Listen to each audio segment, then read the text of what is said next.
Assalamualaikum warahmatullahi wabarakatuh. Jumpa lagi dengan saya Anggra Putri Tania.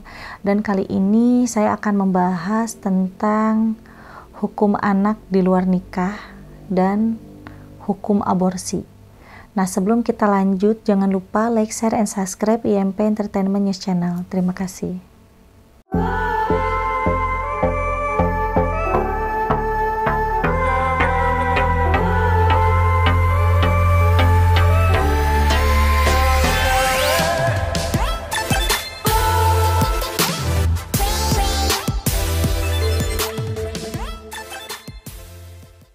Ya sahabat IMP, kita sebagai orang tua, di sini kita harus bisa lebih menjaga, membimbing, dan mendidik anak kita.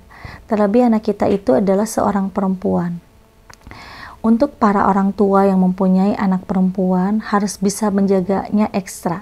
Karena di zaman sekarang ini, banyak sekali kejadian-kejadian bahwa banyak anak-anak gadis yang hamil di luar nikah. Nah, di sini karena akibat pergaulannya, akibat pergaulan bebas atau dijerumuskan oleh sesama temannya, atau keinginan sendiri karena sudah mengetahui yang namanya suka sama suka gitu. Nah, di sini kita akan membahas tentang hukum anak yang dilahirkan di luar nikah. Anak yang dilahirkan di luar nikah itu tidak menanggung dosa, karena semua anak yang dilahirkan ke muka bumi ini membawa fitrahnya yaitu suci. Jadi yang berdosa itu adalah kedua orang tuanya yang melakukan persetubuhan di luar perkawinan. Nah, untuk anak yang dilahirkan di luar nikah itu nasabnya hanya nasab ke ibu saja dan tidak akan terbawa nasab ke ayahnya. Kenapa bisa seperti itu? Karena sesungguhnya anak di luar nikah itu disebut dengan golongan anak li'an. Anak li'an itu adalah anak yang tidak sah, yang tidak mempunyai nasab garis lurus dari ayahnya. Tetapi ada kebijaksanaan dari Nabi Muhammad SAW bersabda kepada para sahabat dan kepada para umatnya, bahwa diberikan kebijakan agar anak tersebut bisa masuk ke dalam nasab ibunya saja. Dan itu pun juga sesuai yang diriwayatkan dari hadis riwayat Bukhari. Nah, bagaimana dengan dosa dari kedua orang tuanya? Dosa dari kedua orang tuanya itu masuk ke dalam dosa besar ya. Karena seseorang yang melakukan hubungan di luar nikah, apalagi sampai terjadi hamil dan melahirkan, biasanya itu 40 tahun tidak akan bisa terampuni dulu dosanya, walaupun orang tersebut sudah melakukan taubatan nasuha. Karena yang akan bisa diampuni oleh Allah Subhanahu wa taala, keduanya yang harus melakukan, bukan hanya salah satu. Karena kalau misalkan hanya salah satu saja nih yang taubatan nasuhanya, itu tidak akan bisa diterima selama 40 tahun. Jadi hanya bisa diterima dan diberikan ampunan oleh Allah di saat setelah 40 tahun melakukan taubatan nasuha, dengan catatan dua-duanya sama-sama merasakan kesalahan besar, mengakui telah melakukan perbuatan dosa, dan di situ berjanji tidak akan pernah mengulanginya lagi. Jikalau keduanya, antara si perempuan dan laki-laki yang pernah melakukan persetubuhan di luar nikah itu sama-sama mengingat dosanya dan bertobat nasuha, insya Allah paling lama maksimal 40 tahun akan diampuni dosanya oleh Allah. Mungkin kalau misalkan benar-benar nih tobat nasuhanya, bisa lebih cepat mendapatkan ampunan dari Allah. Jadi untuk sahabat IMP nih, jangan pernah membuli anak yang lahir di luar nikah, karena anak yang lahir di luar nikah itu tidak menanggung dosa. Yang menanggung dosanya itu adalah kedua orang tuanya. Jadi kita harus bisa menghargai, menyayangi, dan mengasihi sesama makhluk. Untuk masalah orang yang hamil di luar nikah dan tidak mau aib itu terbongkar, sampai pada akhirnya berniat untuk menggugurkan atau aborsi gitu kan. Itu pun juga dosa yang benar-benar sangat sulit untuk diampuni oleh Allah Subhanahu wa taala. Baru niat saja untuk aborsi itu udah dosa besar, apalagi sampai melakukannya.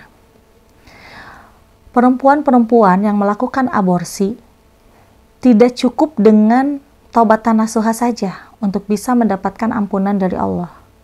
Tetapi ada satu hal sesuai yang ada di dalam hadis riwayat Muslim, bahwa perempuan yang melakukan aborsi itu harus membayar diat janin.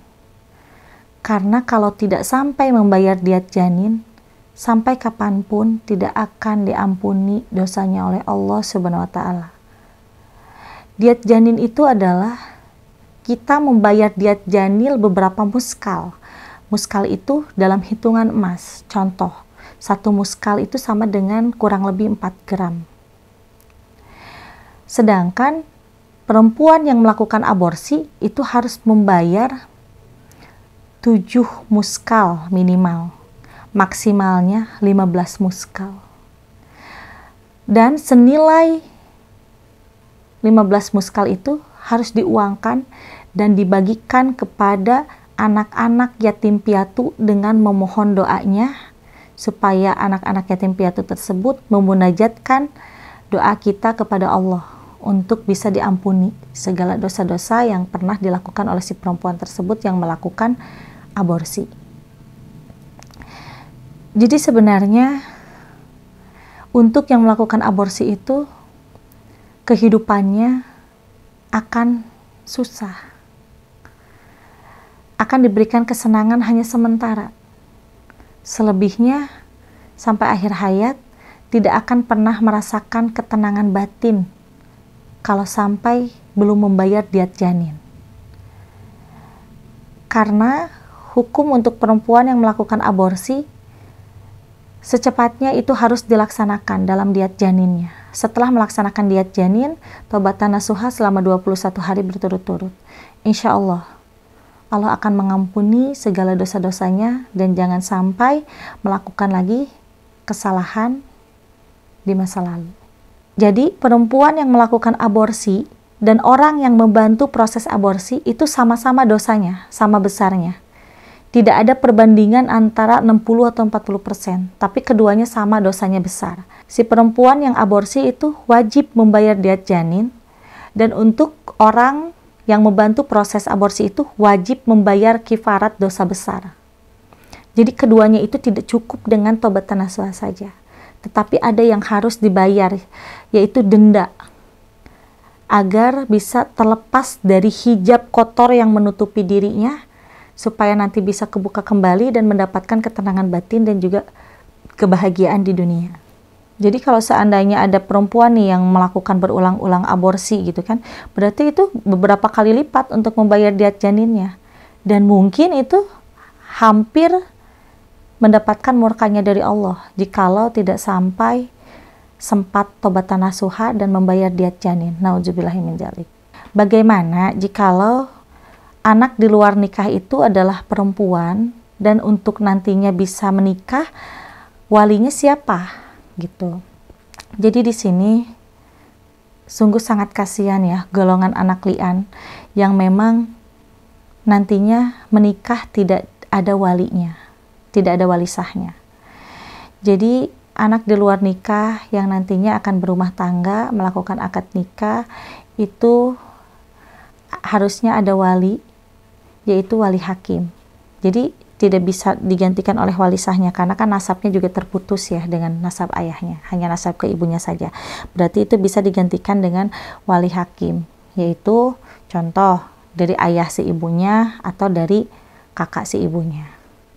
Nah itu baru bisa sah untuk melakukan akad nikah.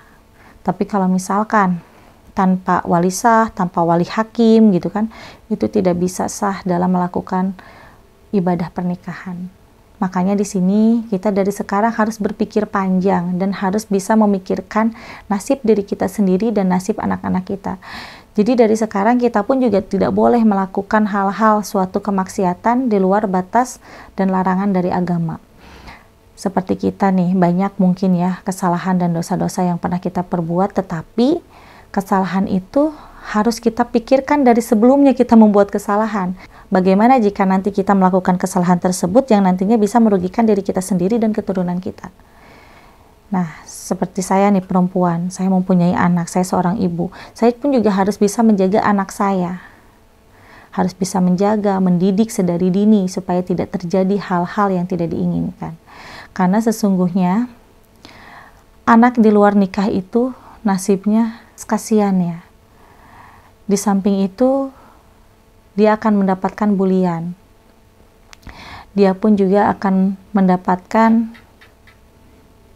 aib yang nantinya akan diketahui oleh keturunan-keturunannya. Nah, jadi dari sekarang kita sama-sama berdoa supaya tidak ada lagi hal-hal kejahatan atau hal-hal kemaksiatan yang dilakukan oleh sepasang muda-mudi ataupun juga oleh sepasang yang sama-sama single gitu ya, untuk melakukan kemaksiatan. Kita hindari dari sekarang supaya tidak terjadi dan tidak melahirkan golongan-golongan anak lian, karena anak lian itu benar-benar sangat memprihatinkan ya nasibnya. Nah, untuk ibu-ibu yang mempunyai anak, dari sekarang kita jaga, kita bimbing, kita didik supaya tidak terjadi hal-hal yang tidak diinginkan. Dan sesungguhnya anak yang mendapatkan golongan lian itu biasanya hidupnya tidak akan bisa sukses seperti yang lainnya, dikarenakan ada beban di dalam hati dan pikirannya yang akan terus terbawa sampai akhir hayatnya. Anak tersebut tidak mau dilahirkan dengan kondisi yang seperti itu, tetapi karena orang tuanya benar-benar tidak menahan hawa nafsu birahi, akhirnya terjadilah hal-hal yang tidak diinginkan. Bahkan anak yang lahir hasil pemerkosaan pun juga itu sama, nasabnya akan terputus dari ayahnya dan akan masuk ke dalam nasab ibunya saja. Jadi di sini untuk muda-mudi, jaga diri, jaga kehormatan, jangan sampai diumbar kepada yang bukan muhrimnya. Jangan melihat hanya karena cinta sampai merelakan segalanya. Tetapi di sini kita harus bisa menjaga kehormatan kita yang utama, yaitu mahkota kita sebagai perempuan. Jangan sampai terjamah oleh laki-laki sebelum halal menikah. Nah, kalau misalkan ada orang yang melakukan hubungan gelap dan akhirnya melahirkan anak di luar nikah, dan ternyata anak di luar nikah itu diberikan kepada orang lain, gitu kan. Nah, itu juga hukumnya sebenarnya tidak boleh. Karena sebaiknya anak di luar nikah itu dirawat oleh ibunya atau oleh keluarga ibunya. Karena kan anak itu tidak punya dosa, anak itu kan dilahirkan dengan suci. Alangkah lebih baiknya dijaga baik-baik, dibesarkan, dididik dalam hal keagamaan, dididik juga menjadi anak yang berbakti kepada keluarga.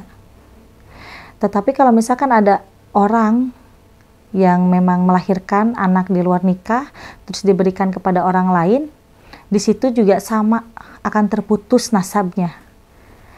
Jadi lebih kasihan lagi kepada anak yang di luar nikahnya itu tidak mempunyai nasab dari keduanya.